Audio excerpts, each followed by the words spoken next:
Hey there, welcome to Mike's Collection, episode 180. I'm Mike, and the part of my collection that I'm going to be talking about today is some of my new Transformer purchases. Now, I've been pumping out videos pretty regularly these last 2 or 3 weeks. I almost worry they may be a little too regularly. I don't want to bombard you guys with content, but it's just I've got a lot of new toys in. A couple of weeks ago, I was complaining about all my packages were held up and things were delayed arriving to me, and so I hit kind of a dry spell.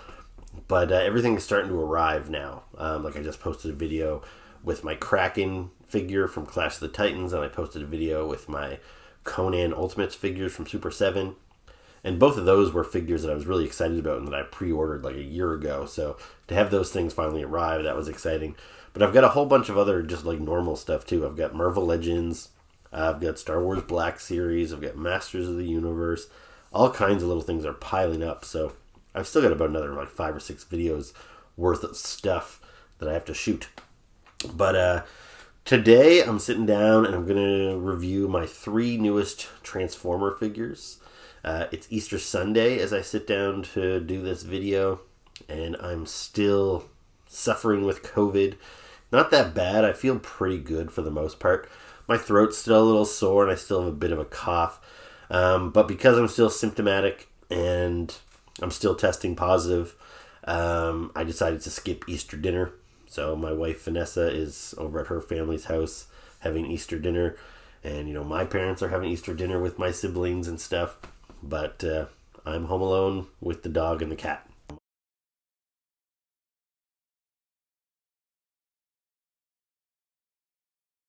So I figure, what the hell, I'll come down here and I'll shoot another video, even though I just shot my Conan video yesterday.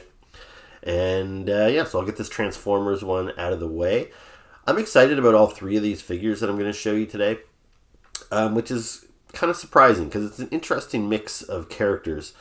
If you had asked me a year ago if I wanted any of these characters, I would have said no. Usually, when it comes to, say, Star Wars, Marvel, Transformers, I'm a big fan of these universes in general, and I've been a fan since I was a kid. And so, when they make new characters, they're usually characters that I've been wanting for a long time. So, yeah, it's kind of odd to have these 3 toys of characters that I either didn't know about or didn't care about, but now I have them and I like them all. So, without any further ado, why don't we flip things around and we'll take a look at my new Transformers in closer detail. So the first Transformer we're going to take a look at here is Artfire. This guy was released in late 2021 as part of the Selects line. So the Selects line is a subset of the main retail Transformers line. So at retail, for the past 3 years, Transformers have been available under the War for Cybertron banner. The first part of the trilogy was called Siege. The second part was called Earthrise. And the third part was called Kingdom. So every year the packaging changed slightly to represent the new name, the new theme. But all along the way there was these retail exclusive figures called Selects, and they came in these brown boxes that were very underwhelming. There was no artwork on the box to show you what the figure looked like. There was no window on the box for you to see inside. I don't know how these things sell at retail, because no kid is going to pick up this brown box and want that toy because they have no idea what it is. I imagine it's only guys like me buying them who know what's inside already.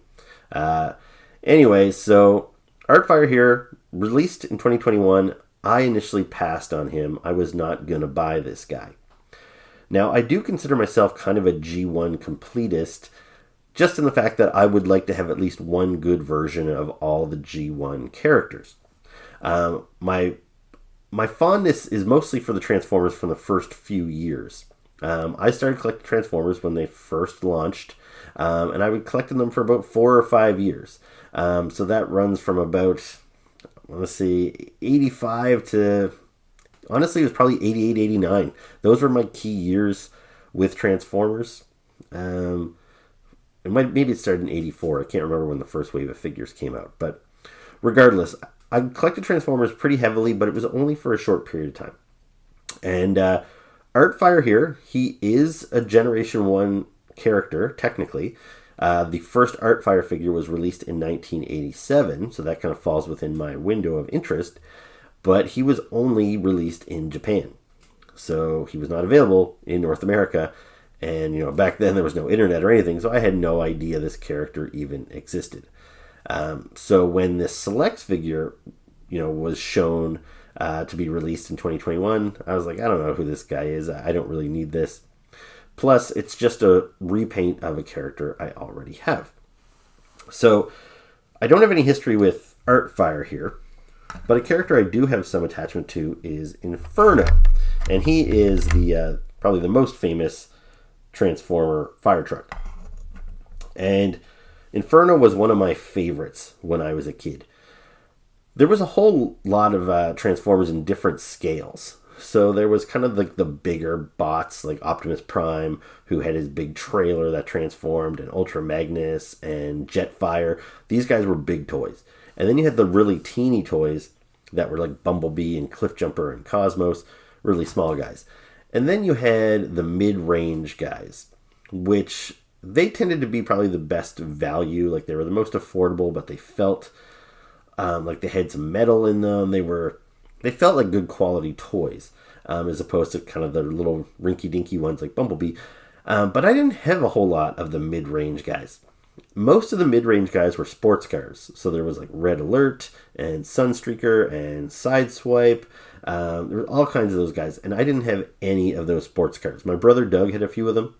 Then there was also like Minivan, which was Ironhide, and the ambulance that was Ratchet. They were also in that kind of mid-size scale. My brother Doug had Ironhide. I did not have any of them. The only mid-range Transformers I had was the original Inferno and Grapple, who was an orange crane truck. And they were basically the same like base figure. There was some slight retooling. Obviously like this guy had a crane, where this guy had a ladder because he's a fire truck and he's a construction vehicle. So they were slightly different, but the base figure was the same. And those were my only mid-size Autobots, and for that reason they kind of had a bit more of like a leadership role, I guess, amongst my toys when I used to play with them. They were a big deal to me, and maybe they wouldn't have been to other collectors, but I really loved Grapple and Inferno. The problem being, though, that as much as I loved the look of those characters, the toys were pretty underwhelming. They didn't move very well. Like once you transformed them from a truck to a robot, their knees couldn't bend, their elbows couldn't bend, their heads couldn't turn. It's kind of hard to have a fight when they can't throw a punch or swing their arms around or anything.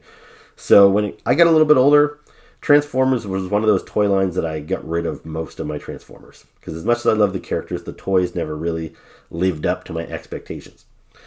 Anyway, fast forward to when I'm in my like early 20s and Generation 1 Transformers are making a comeback when Hasbro launches their Classics line. I was really excited to get new versions of these characters. These were two of the guys that I wanted most, Grapple and Inferno. And we did get new versions of them in the Classics era. And I'm going to bring those guys out for a second. And I really think these are really cool figures, but they don't quite capture the look of the classic Inferno and Grapple. Like, these guys are big, bulky figures. They still were some of the biggest Transformers in my modern Transformer collection. They were big, they were bulky, just really cool. I like these figures a lot. I still think these guys hold up really well even now, even though they're like more than 10 years old. But as much as I liked these Transformers, I still wanted versions that looked closer to the ones I had when I was a kid.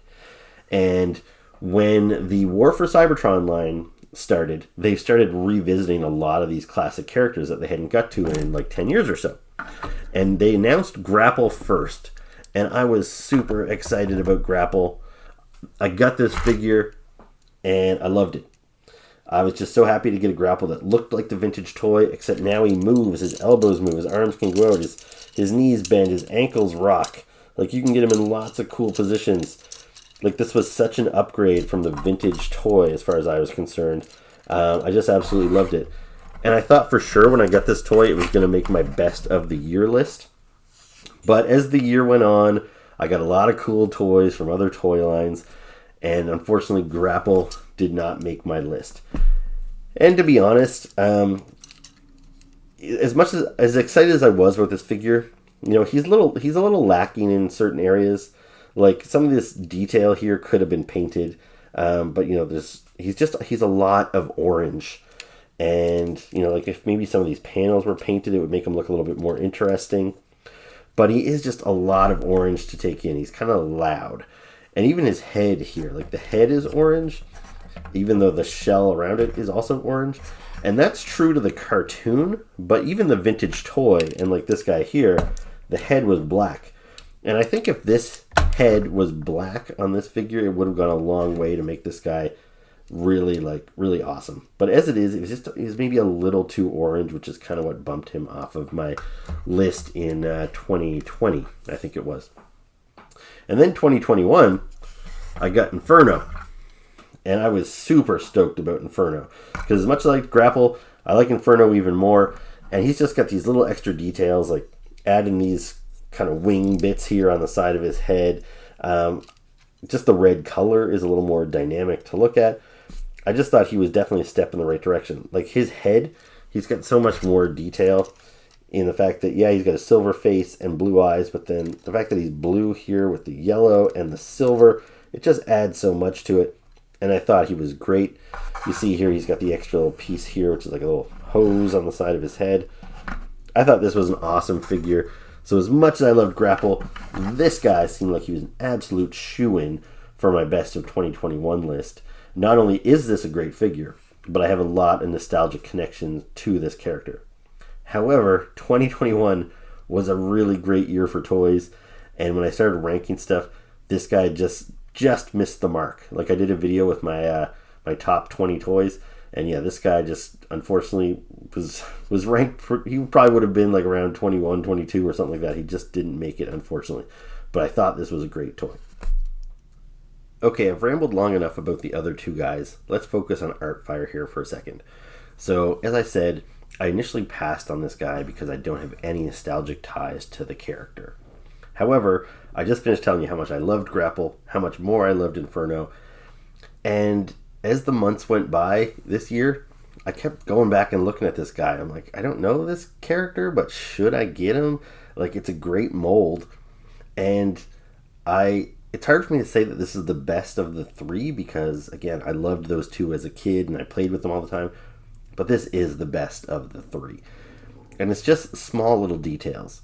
Like the fact that he's got two tones, like the white and the red, just really makes him pop. It's almost not even fair to compare him to Grapple because Grapple is really weak in a lot of ways. When you look at his windshield wipers aren't even painted. There's not much detail on him. But when we get to Artfire here, he's got this nice blue glass on his windshield, the painted windshield wipers. The black panel here on his shoulders is painted. That's not painted on either of the other two. The fact that his feet are white and everything, like, it just makes him pop. Every little detail that could have been improved here is better. Now, even when you look at his face paint, similar to Inferno's, but the fact that these are, it's just like a nice bright blue. Like, everything looks great on this guy. And, so he moves. I already kind of showed you the articulation with Grapple, so they're all the exact same. Rocker joints on the ankles, bends at the knee, can kick out, spread his arms wide and everything. Very posable. The head can turn.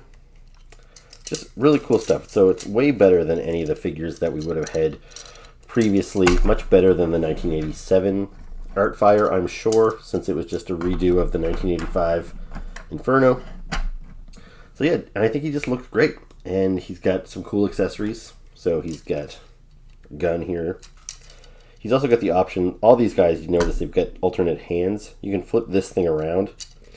And so here I've got him with this kind of water spraying hose accessory. You can pop that off, flip this around and give him an actual fist. But with this one here, I'm going to give him the hose attachment with the little translucent water. He came with two of those effects. So you can put those coming off of his hose there. You can either also have it coming off of the gun, like so. And now because the vintage Artfire was a Target Master in Japan, meaning he came with an extra little Autobot that turned into his gun. This guy also comes with an extra mini Autobot. Now this is just a redo of a sculpt we've seen before. The transformation into a gun is pretty simple. This part here just kind of flips around like so. And then you fold his legs around, whatever, and then he holds that in his hand. Pretty simple stuff. But he's also got some extra blast effects that you can put on the gun. Or you could use those as water as well, I suppose, if you want to put those in the end of his hose. Anyway, just a really cool figure. I feel like I've wasted too much time talking about Inferno and Grapple, so maybe I should move on. But yeah, I think this is a great mold. I think Hasbro has improved it with each release. Yeah, so it's great. I think Artfire is awesome. And I'd like to say that maybe since I snubbed Grapple and Inferno for the past 2 years, that Artfire, being the best of this mold that I loved right from the beginning, would definitely make this year's list. But unfortunately, since he was technically released in 2021, he's not going to qualify for my best of 2022 list. But had I got him in 2021, I think he probably would have edged out Inferno, and there's definitely a good chance he would have made my best of list. Really cool figure. So next up, we're going to talk about Lift Ticket. Now, this is another character that I had no attachment to before now. So if you had asked me a year ago, do you want a Lift Ticket action figure? I would have said no. Now, the name Lift Ticket, you might be familiar with because that's the name of this G.I. Joe character who's been around since the 80s. But because Hasbro owns both G.I. Joe and Transformers, it's not necessarily uncommon for them to sometimes share names. Shockwave being the most obvious one that comes to mind. There's both a G.I. Joe and a Transformer with that name. And honestly, I'm surprised it doesn't happen more often because, why not? You already went through the trouble of coming up with a cool name. Why not use it in all the different brands that you own? So I appreciate that Hasbro doesn't do it all that often. Anyways, this guy here, this is another one of the select figures. So he's not something that you would find, carded at retail. You have to find him at special exclusive retailers in the crappy little cardboard box. However, this is one of my first 2022 Transformer purchases. So I told you for the last 3 years, so 2019, 2020, 2021, we've had the War for Cybertron, being Siege, Earthrise, and Kingdom. So we're past that now. That trilogy is done. What Transformers are, the brand that they're being put out under now is called Legacy. And I actually have not received any Legacy figures yet. I've ordered Blaster from the Legacy line, and I've got him in my pile of loot at Big Bad Toy Store, but I haven't had him shipped yet. So, yeah, I haven't reviewed any Legacy figures yet. So they have a whole new style of packaging. And one thing that I'm happy to see is with the Selects version, they have a new box as well. So it's still kind of a crappy little cardboard box, but you can see they actually show the character. So it's still not a great interpretation. Like if you were a kid walking into a store for the first time and you saw this box, you don't know that he's red, you don't know that he transforms into a truck, but at least there's something. It's not just a brown box. So I think this is definitely an improvement. But there's not much else to it. There you see the Legacy branding. But yeah, not much to the box otherwise. Just like we saw with Artfire, it's just a crappy little box inside. So, if this guy looks familiar to you, it's because he is a repaint of Hoist. And Hoist is a well-known G1 Transformer. Now, Hoist, if we go back to like 1984, 85, the original Transformer line, Hoist was one of those mid-size vehicles that I'm talking about, which were mostly sports cars, but you did have some vans and trucks in there as well. So, like I mentioned, my brother Doug, he had some of the race cars, like Red Alert. He had some of the vans, like he had Ironhide, and he also had Hoist, which is one of the trucks. So he had quite a few of the mid-sized ones where I had only Grapple and Inferno. So Hoist, I think he's a cool character. Some people might regard him as kind of the fat Transformer, just because he's a truck. His torso ends up looking a little thick. I don't really see him that way, but I get it that he doesn't look. None of the Transformers look muscular per se, but just it looks like he's got kind of a pot belly. He's like a blue collar Transformer. Anyway, I've always liked Hoist. There was an issue of the Marvel comic that always stood out in my mind where he had to rescue like Bruce Springsteen at a concert or something. So I've always liked Hoist, but I never had him as a kid. The first Hoist figure I got came out during the Classics line, which began in around 2005. So I'm not sure what year the Hoist came out, but it may have been 2007, 8, somewhere in around there. And he looked quite a bit different from his G1 design, but I liked it. It was a pretty good figure. And the I don't know what you call them necessarily, the Transformers Collectors Club. I've talked with them a lot in my G.I. Joe videos because there's the company Fun Publications.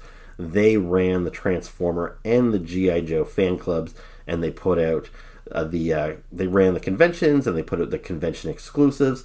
Now, I was all in when it came to their G.I. Joe stuff. I was buying all of their G.I. Joe exclusives. I didn't really buy any of their Transformer exclusive stuff. But I'm not sure exactly what year it was, but for one of their convention exclusive packs, they took the Classics Hoist and they repainted it red and yellow, and that was the first time that we ever heard of Lift Ticket. So, they took the name Lift Ticket, they lifted from G.I. Joe, put it on this red Hoist, and there you go. But he was not a completely original creation by Fun Publication. This red Hoist is actually based on the very original Hoist figure from the Diaclone line. So I mentioned before when I was talking about Artfire about how Transformers had all these different scales. You had the little microbots, the mid-size, the large size. And it was kind of weird why they were sized the way they were. Like, why was the guy that turned into a ghetto blaster bigger than the guy that turned into a truck or a spaceship? And that's because when Hasbro first put out Transformers in the 80s, they went to Japan and they just found a whole bunch of different transforming toy lines that didn't have a storyline, that weren't related to one another, and they just took those toys and they rebranded them as this one interconnected universe called Transformers. So the original, like Bumblebee and Optimus Prime, were from totally different toy lines in Japan. And so a lot of those toys, a lot of the mid-level ones, came from a toy line called Diaclone. And back then in Japan, the Diaclone character of what we now know as Hoist was available in red and yellow colors. He was also available in blue. But when Hasbro brought him over to America, named him Hoist, they put him out as green and orange, and that's what fans have always been familiar with, over here in North America at least. So when Fun Publications first put out the red version of Hoist, they gave him the name Lift Ticket, but the design was based on that old Diaclone toy. Again, most of that stuff I wasn't that familiar with because I wasn't paying a whole lot of attention to what Fun Publications was doing. And I don't get really super deep into the history of Transformers. Like, I'm aware that it's from a bunch of different brands, but I don't know what all the original colors of all the original Diaclone characters were, or what brands every specific toy came from or anything like that.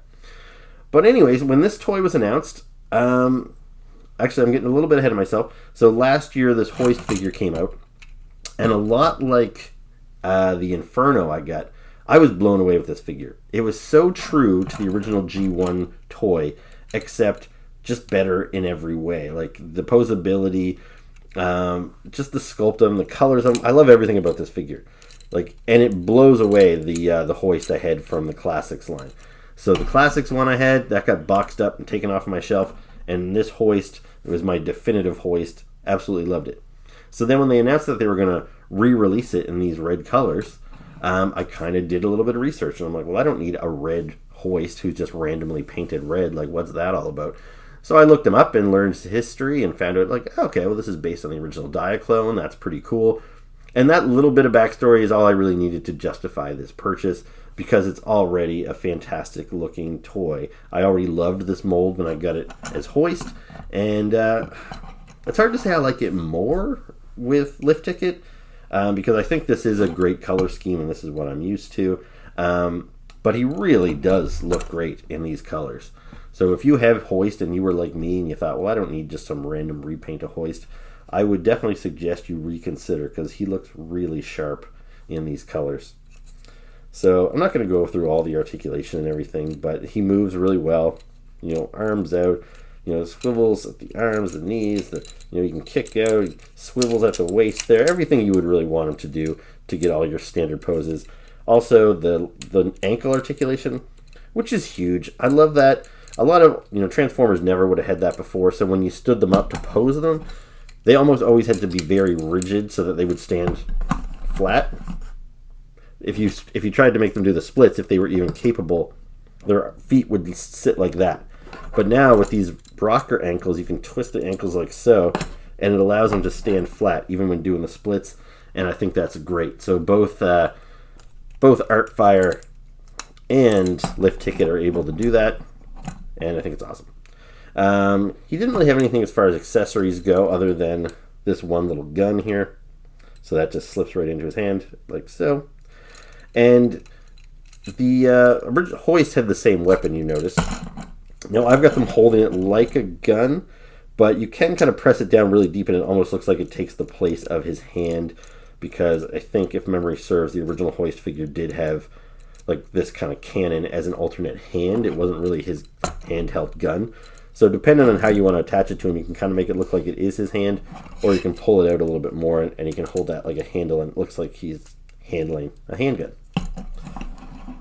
So yeah, there you go. I don't think I have a whole lot more to say about him, but very high recommendation on Lift Ticket. So the third and final Transformer I want to talk about today is Optimus Primal, and this one is a big surprise to me. This is more of a surprise than the other two, because when it comes to the other two characters, even though I wasn't familiar with their name or their background or anything like that, I love the G1 aesthetic. Like I said, so that's the Transformers that ran from like 84 to 1990 or so. And those were the ones I grew up with. That was the cartoon I watched. Those are the toys that I've continued to collect as an adult. I love those things.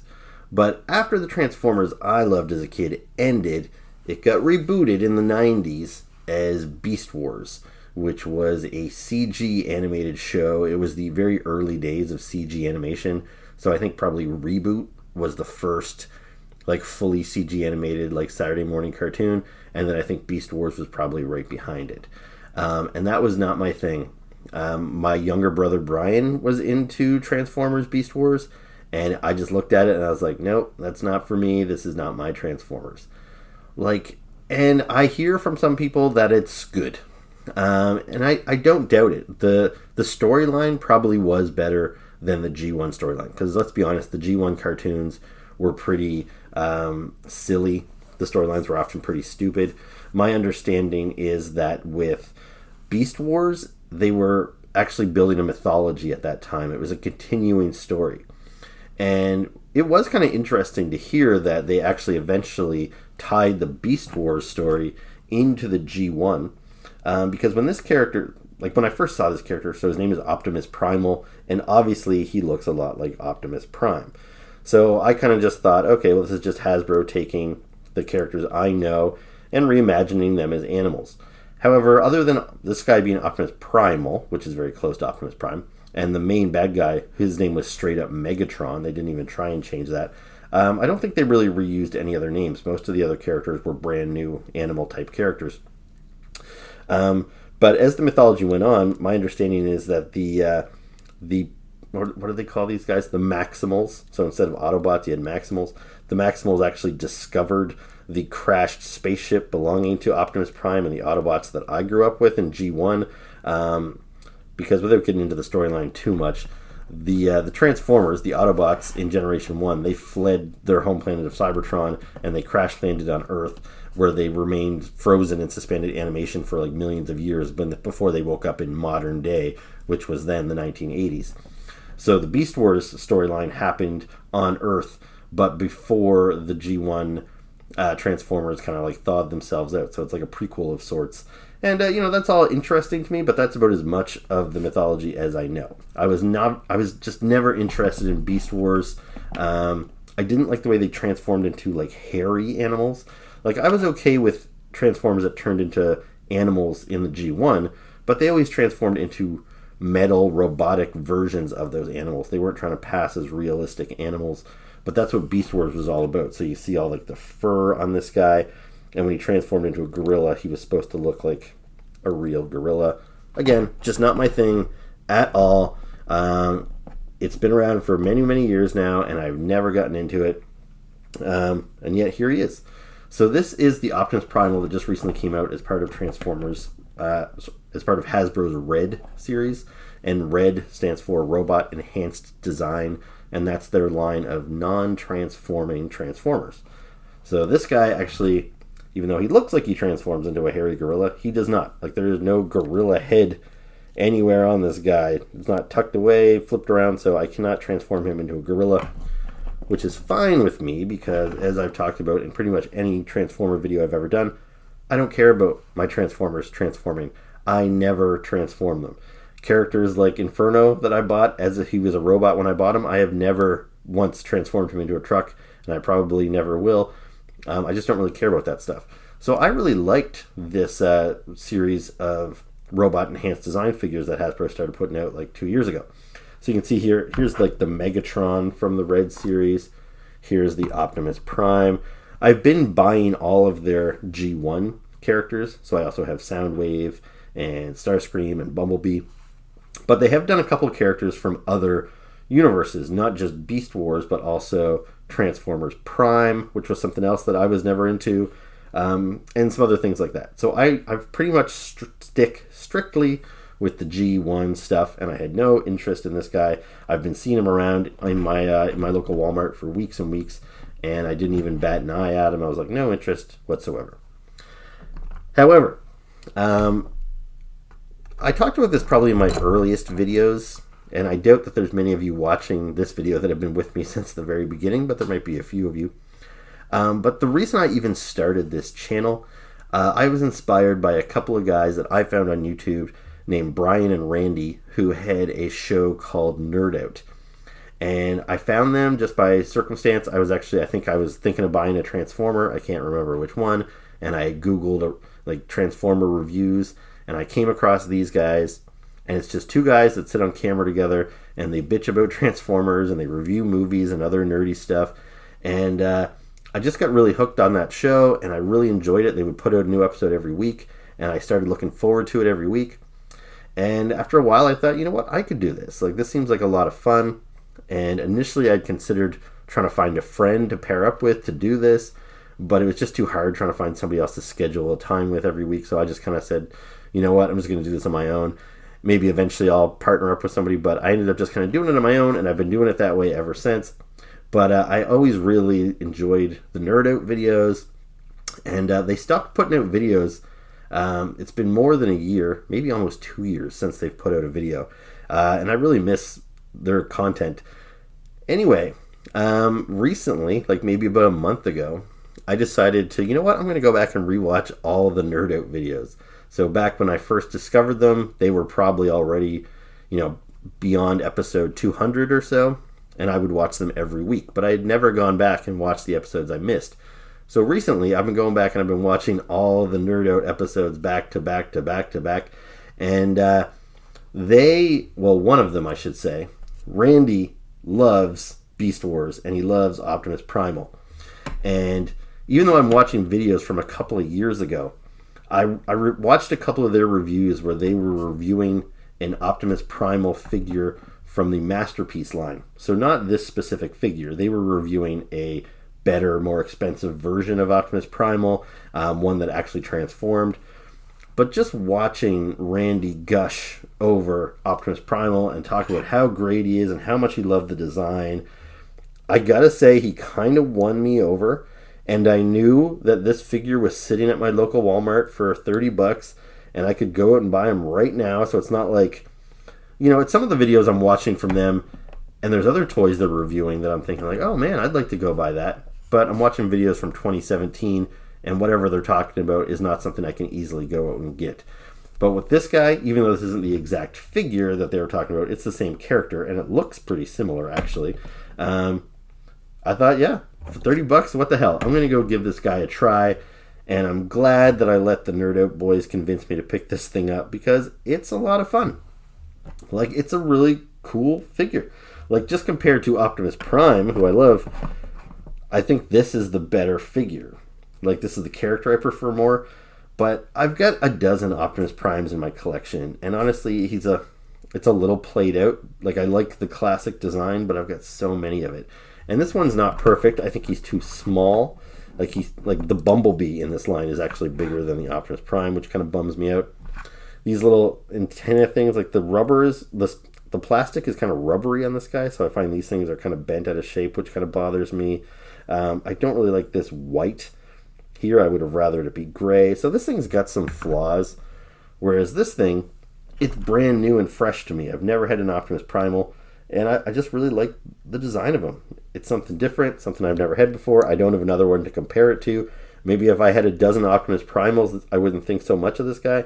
But I think he's pretty great, and he moves pretty well. I actually haven't even had a chance to play with him all that much myself since I got him. But yeah, you can see there he's got double jointed knees. I like the piston on the ankle there is pretty cool. The way that moves in and out when you pose his ankle. So yeah, I'm going to display this guy with my other R.E.D series. And I don't know if I'll get any of the other Beast Wars guys, but I never would have even thought about considering it before. And now I'm definitely thinking, like, you know what? Next time I see Cheetor or whatever buddy's name is, I might get him. Now, there's not a whole lot of accessories or anything to talk about here. You see here he's got these kind of like open fists so he can hold a weapon. He does have some closed fists, so you can swap those out if you want him to just punch you in the face. And then he does have this weapon. So it's like two bladed weapons which he can hold in either hand. Or it looks like it kind of snaps together Darth Maul style here, and you can give him one like double-sided bladed weapon. Doesn't seem to snap together super great. And I tried to get these in his hands for this video, but I found his hands were really tight, and I could not get it into his fingers. So I'm probably going to have to take the hairdryer to this guy's hands and soften up the plastic if I'm going to try and get those weapons in there. So I'm not going to bother doing that for the video, but I'll do it later, I guess. So there you go. A kind of a surprise to me. Didn't want this figure, and now I have it, and I'm quite impressed with him. So thank you guys at Nerd Out for convincing me to give this guy a try. And yeah, maybe you guys should go and check him out yourselves. Okay, so that was my review of my latest Transformers purchases. I hope you enjoyed it. If you did, please make sure to hit the like button and hit the subscribe button. And please leave me some comments below. I'm always happy to talk about all this stuff. What are your thoughts on these Transformers? Like them, hate them, pass, don't care about them? I don't know. Let me know. So anyway, that's it for now. I'll be back soon with one of the other videos, whether it's Marvel Legends, Star Wars Black Series. I don't know. But I'll see you then. So have a good one. Ciao.